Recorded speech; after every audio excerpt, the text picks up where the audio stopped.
No, calling for genocide is not automatically harassment. And I can't believe I have to say this. It's kind of disconcerting seeing that conservatives are calling to shut down free speech on campuses. It's crazy. You know, I'm a free speech, darn near free speech absolutionist, with the exception of, calling for a fire in a crowded area when there's not a fire and things like that. It's understandable. That's not covered under free speech, but everything else is pretty much should be covered. And again, it's disconcerting seeing that the same conservatives, my conservative brethren, the ones that were complaining about free speech on college campuses for conservatives and complaining about censorship and things like that, are the same ones that are now pushing this censorship. It's odd to me. It's crazy to me. All in the name of Israel, which is a whole nother different story. The Zionists are advocating for protection of Israel and talk about it as part of the Bible and all this, when they really don't have a great understanding of the Bible, knowing that they were kicked out the promised land by God and all of this and misinterpretation. Like, it's just crazy. But now the same forces that try to shut down our free speech, conservative free speech, are the same forces that are trying to shut down these leftist free speech, which I'm against any type of censorship and shutting down a free speech, what most conservatives should be as well, but they're not, because they're protecting their dear Israel and stuff like that, which is crazy. It's a whole nother topic, but we're gonna focus on free speech for right now. But before we get started, go ahead and hit that like button, share this out so we can get this information out there. Subscribe if you're not already a subscriber, and hit that alarm bell so you know when I'm putting out new stuff. Also, check out my link tree in the description. It has a link to my Patreon where I talk about things I can't talk about here. There's also a link to my Instagram and my merch store. Also, check out jjthepsychotherapist.com for news as well. All right, let's talk about this news. This video diverges from the typical discourse on free speech in universities, focusing instead on the collective understanding of words. The recent congressional hearing featuring leaders from Harvard, MIT, and UPenn sparked controversy, with some criticizing their responses.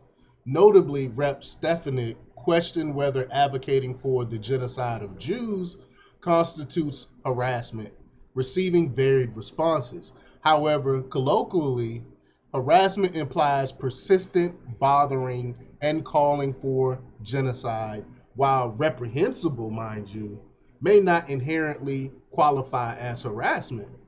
The media replayed the exchanges without delving into their meaning. The outcry stems from flawed logic equating calling for genocide with harassment. McGill and Gay rightly stated that it can be harassment according to their institution's code.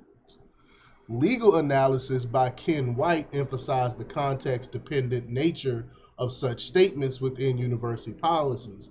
He criticized the outcry and highlighted the nuanced approach needed to address complex questions.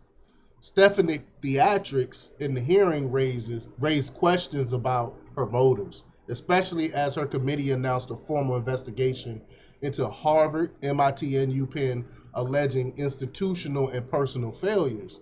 The investigation might have been planned beforehand, and Stefanik's misleading premise aimed to portray witnesses as detached academics soft on anti-Semitism. There go the word again that they use to stifle you from speaking truth.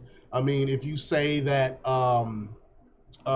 Israel is killing children, babies, and incubators, and shooting innocent people that has nothing to do with Hamas, you will be called a Hamas sympathizer, and they will call you an anti-Semite, which is totally not true. How can I be an anti-Semite when my savior is a Jew? You know what I'm saying? Like, this stuff is just crazy.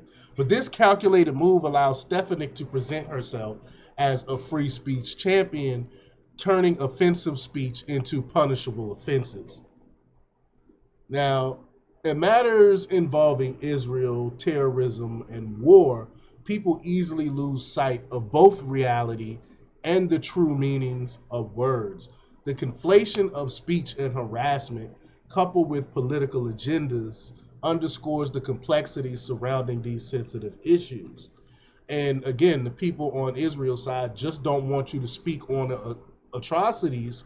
So when you start talking about the kids being killed, the innocent people being killed, they're telling Palestinians they can flee here, and then once they flee to that destination, they bomb those destinations. Despicable things like this that people on college campuses are talking about, which I agree with, are they're trying to stifle that. They don't want that information out there, which is just ridiculous. It's anti-constitutional, and it needs to be stopped, especially from coming out the mouths of conservatives.